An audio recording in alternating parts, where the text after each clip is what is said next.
Welcome, beautiful souls, to Healing Mindset, your space to slow down, tune in, and reconnect with yourself. If you have ever felt emotionally overwhelmed, stuck in repeating patterns, or simply craving within, this episode is for you. I am your host, Nazish, and every week we explore how emotional awareness, mindful living, can gently reshape the way we heal and grow. Sorry. Today's conversation is especially close to the heart. We are diving into emotional sobriety, realizing patterns and healing the nervous system with Natalie, Nat Nat, Bedard.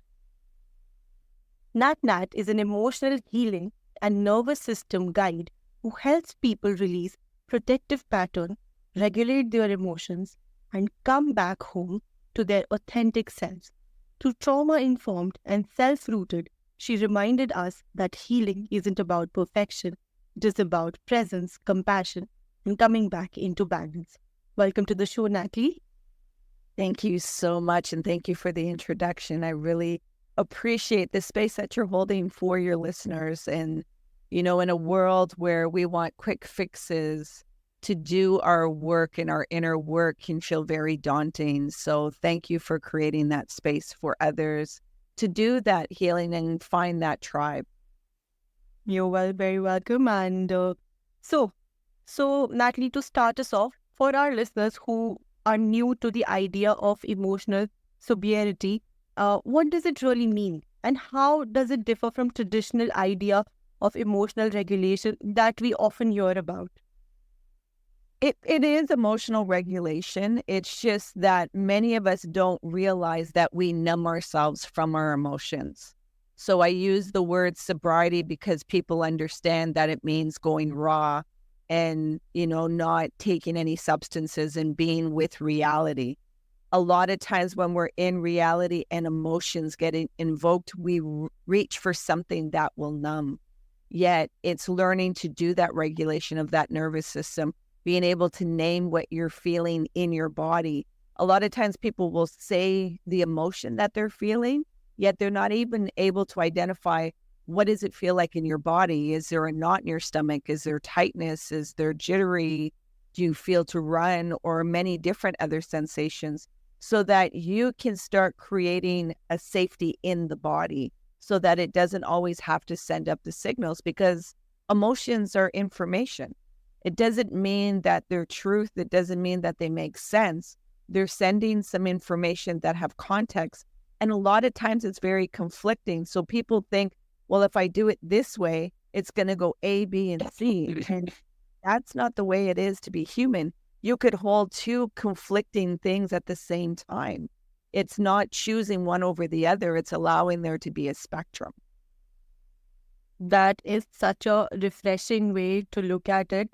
And I love how you shift your focus from control to connection and things like these. So, for anyone listening who's completely overwhelmed with their emotions, can they still begin their journey, or does it require a certain level of awareness first? Anybody can start their journey. If you're willing, would you join me in a moment so I can show and guide the listeners what they have access to right where they are? Yes, definitely. Please go ahead. Okay. And safety first, because many people listen to a podcast while driving or needing their visual. Nazish, when I ask Nazish and myself to close our eyes, please keep them open, yet you're able to follow the other prompts. So Nazish, I'll ask you to get comfortable in your seating. And if it's safe to do so, you're going to gently close your eyes or soften your gaze. And you're going to bring your awareness to watching your breath go in and out. You're not going to try and control your breath. You're just going to be aware of its rhythm. And if it's comfortable to do so, only breathe in and out through your nose. Watching that breath go in through your nostrils, into your lungs, and returning out in the exhale. Allowing that breath to guide you into the body. Now, there may be some sensations or feelings coming up in the body. That's okay. You're safe to feel. You're safe to let go. Surrender the need to control. Release the need to resist and just be. Be with your breath. Drop deeper into your body. Now, there may be some thoughts or to-do lists that have popped up, or maybe you don't like to hear the silence because the brain wants to always be doing something. That's okay. Gently bring your awareness back to your breath, creating space between the awareness and the thoughts, and dropping deeper into the body, into presence, into being. Again, more thoughts may have popped up. Gently bring your awareness back to your breath, creating even more space between the awareness and the thoughts, and completely surrendering into the body, into the moment, into being, into presence. Just keeping that awareness on your breath. Now, when you do your inhale, I'm going to ask you to take a deep one all the way down to your belly, trying to push your belly out like a balloon. You're going to hold it, and then you're going to gently release out of your mouth, letting everything go. Taking another deep breath in again, all the way to the bottom of your belly. Hold, and gently release out of your mouth, letting it all go. Now, when you're ready, at your own time and your own pace, you're going to gently open your eyes while staying with your breath.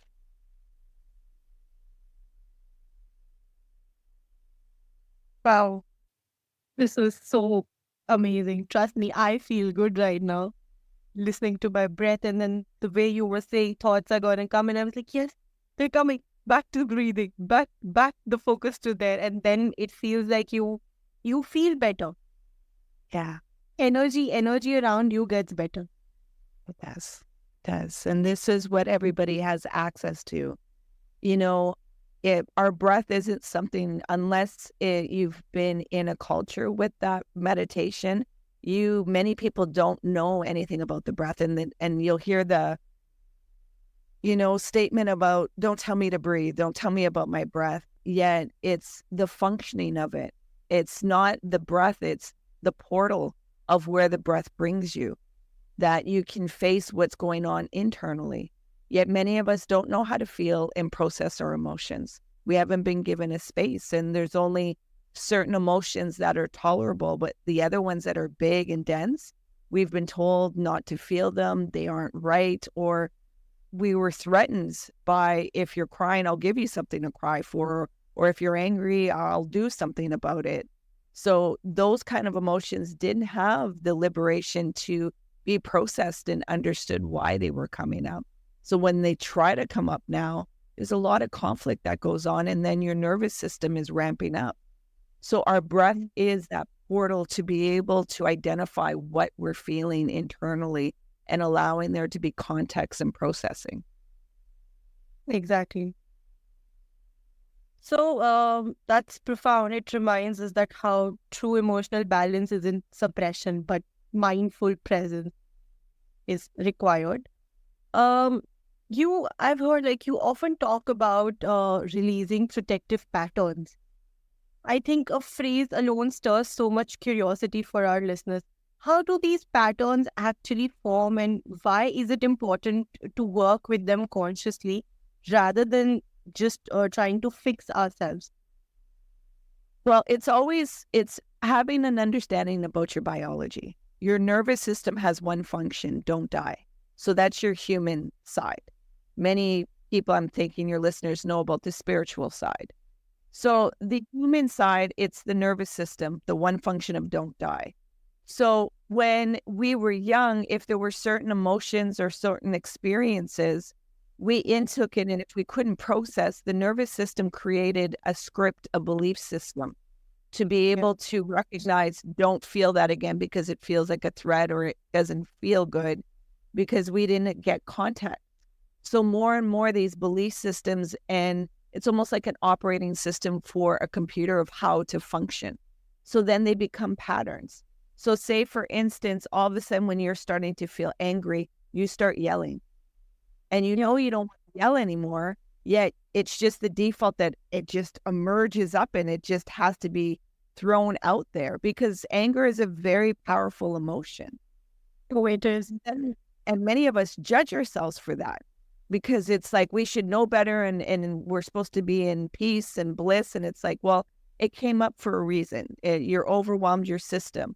So allow there to be a space of breathing and meeting that anger, identifying that I am feeling angry right now and finding the tools to release that energetically without the patterns that you created.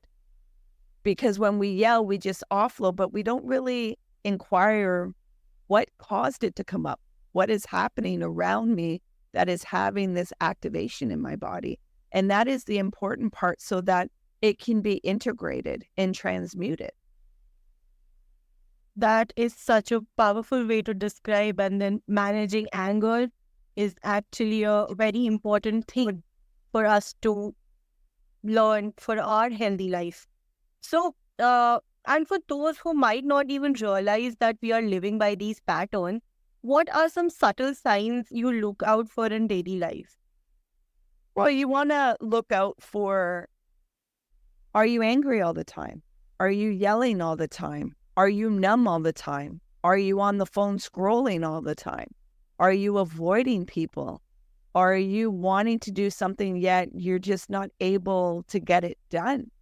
These are all signs that your nervous system is functioning in the fight, flight, freeze, or fawn states. So you want to be able to befriend that nervous system so that you can better understand what's going on internally. That has me not going to the place that is homeostasis. It's a balance, it's an openness, it's a lightness. So it's really being a curious mad scientist within yourself. If you know that you're yelling and you don't want to yell, it's being aware, okay, I'm yelling. Let me identify what happened around so that you can backtrack and really hold space and start feeling what's in the body so things can be released. Say if you're crying all the time, it's finding out, well, what is the sensitivity? What am I anchored in or what am I surrounded by that is creating this overload? You see, when the nervous system is expressing a lot of emotions, the thing is it doesn't feel safe. And in a world with technology and social media, we're bombarded all the time that things aren't safe, we're not good enough, things are going into chaos. So of course we're not going to feel well. Of course we're going to be stressed out and depleted.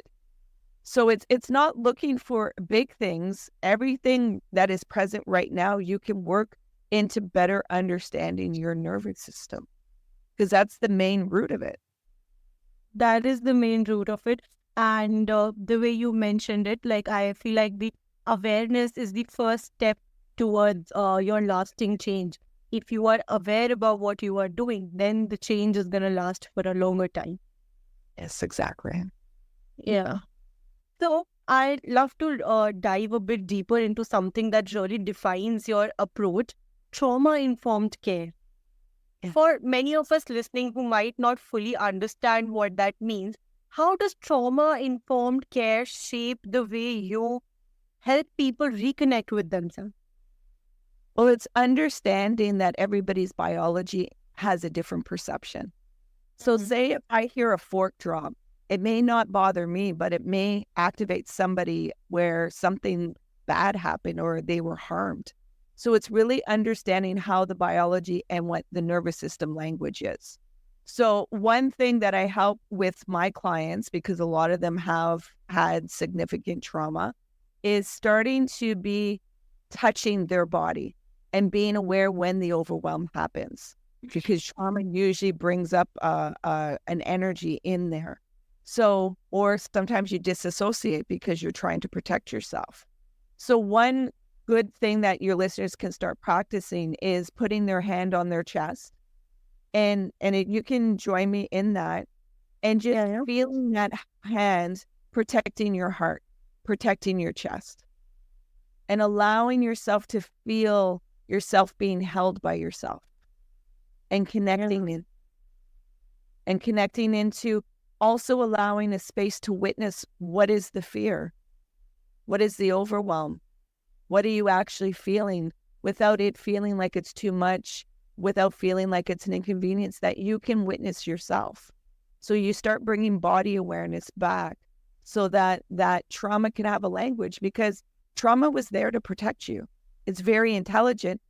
It's a big inconvenience most times when we're an adult, though, because the habits that we used and the patterns are no longer serving.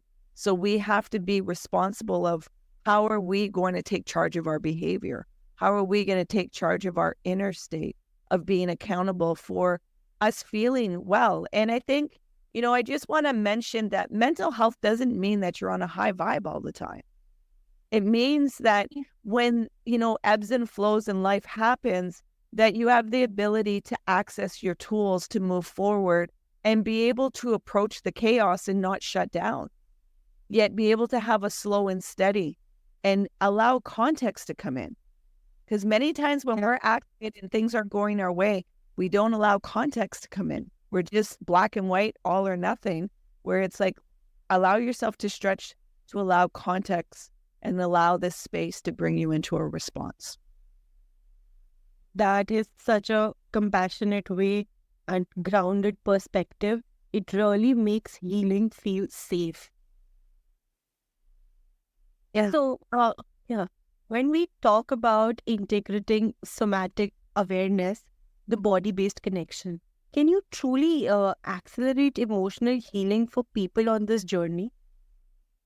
I've had significant, I'm not doing, I'm doing the work. What I'm doing is holding the space for people to feel safe to go into their portal. And the acceleration is all on your willingness. If you're willing, then the nervous system, and if you're willing to go through the superchargers of tsunami and the feelings, then you can get to a space where it's like, oh, I went through all the turbulence. It's like an airplane. You go through turbulence until you're in a pocket of just gliding through. And then you go back to turbulence and you go back into a gliding through. And that's what the nervous system is. So your emotions is being able to identify. Many people haven't even been able to speak the raw truth and be honest. They might play stories in their mind, yet they've never ever been able to verbalize it to somebody and allow them to witness it and not pull away from them. So when we can be witnessing our messiness of our emotions, that's where the regulation and the acceleration becomes, because then we're not separating or abandoning ourselves just to feel a sense of belonging on the outside with others. We recognize home is within ourselves and understand what these emotions are. It's really fascinating, like how it shows that body often remembers what mind has long forgotten. Your muscle memory or your body's reaction, it often comes like that. So you often say you meet people where they are, which I find so nurturing. Like for our listeners, what does that actually look like in practice? And how does it create a safer space for emotional work? I'm here to empower my clients. I'm not here to give them a whole bunch of homework and things to do. It's really taking back autonomy of understanding what your needs are, where many people aren't even able to articulate that. And it's finding out what is it that you want to work with and what is the intention, and really understanding the slow and steady of what transformation looks like. Unfortunately, with social media and some people, they make it seem like it's a quick fix. And it's like, no, long-lasting change means consistency and recognizing you're going to fall back and you're going to move forward and you're going to stay still. So I meet people exactly where they are and I guide them in being honest with themselves, of accepting themselves, of appreciating who they are, no matter how messy it is, so that they have the ability to start cleaning that up for themselves. And also, what they think is messy is actually probably a great gift that they didn't even recognize because it was always chastised and put down. So I meet them exactly where they are so that they can see where they want to go. Many of us don't even know where we are on the map. We're trying to be in these masks rather than be in our authentic self and move from there. That is such a kind approach. Um, as a guide, how do you balance encouraging growth while also honoring someone's readiness and pace? Well, it's reading the body. Like I had a client last night that usually we meditate for about 20, 30 minutes. Yet I could see she was very overstimulated, overwhelmed, was fatigued, and she needed to speak and release and ask questions and talk about things to feel those emotions. And I kept guiding her back. What are you feeling in your body? And she would feel a little bit, but just jump back to the neural because it's easy to be in her head. Yet it was come back, and gently, yet allowing a space of this is what she needs to process right now. And I could have given her certain homeworks to do because there were certain things that were dysregulating the nervous system. Yet I met her exactly where she was and what she needed. And at the end, I gave her the choice. Do you want to still meditate? Even though we went a bit over our time and she wanted to honor the time, yet I was like, I'm here to serve you also with your growth. And she's like, well, if you can extend 5 minutes. And when I bring them to meditation, it isn't about calm and it isn't about relaxation. It's about meeting that nervous system and rewiring it that it's safe to just be and to release these patterns, release this survival that we are so ingrained in, to allow ourselves to be in the openness. That is so empowering. It feels like that healing is a partnership and it is not a prescription that you're doing. You're doing such a great work. Yeah. So, for someone listening right now who's just started their journey towards emotional sobriety, maybe they're feeling tender, uncertain, or disconnected.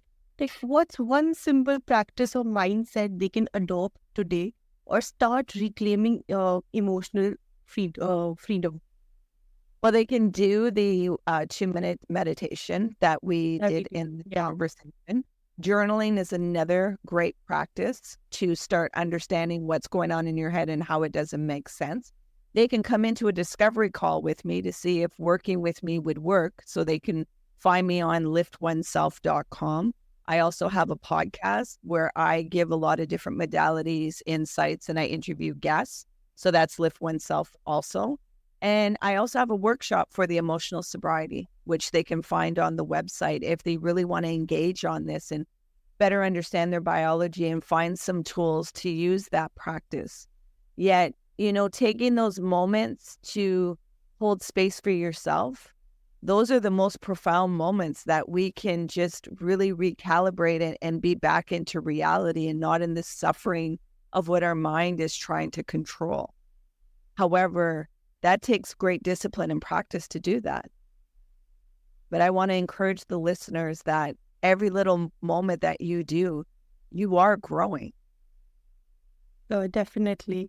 Natalie, they are growing, and this is such a gentle yet a powerful approach to be better at your mindful healing. For people who are wondering how these small daily practices actually add up, like how do they evolve into deeper long-term transformation over time?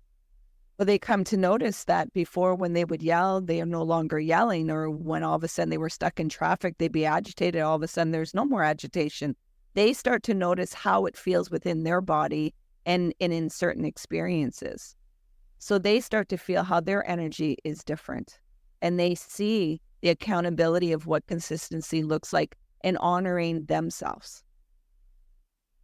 That is encouraging, and I hope our listeners be really benefited from the ways you are telling, because I feel better, so they are definitely going to feel better, because mine was just 2 minutes. Trust me, if they're going to practice, they're going to feel way better.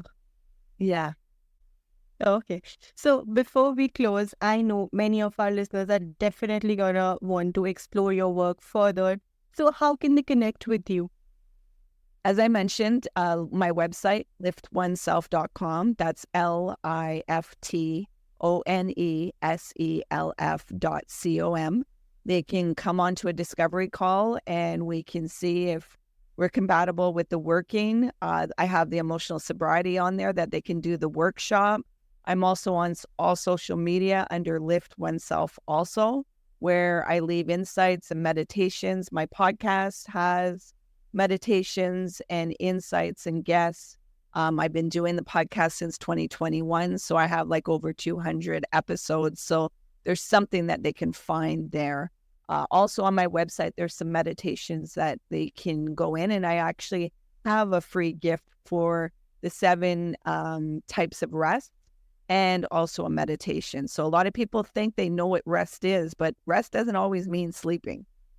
Yeah, I'm definitely sure they're going to learn so much more from you and your website and the social media platforms that you have offered us. So, Natalie's work reminds us that emotional sobriety isn't about perfection. It is about coming home to yourselves again and again.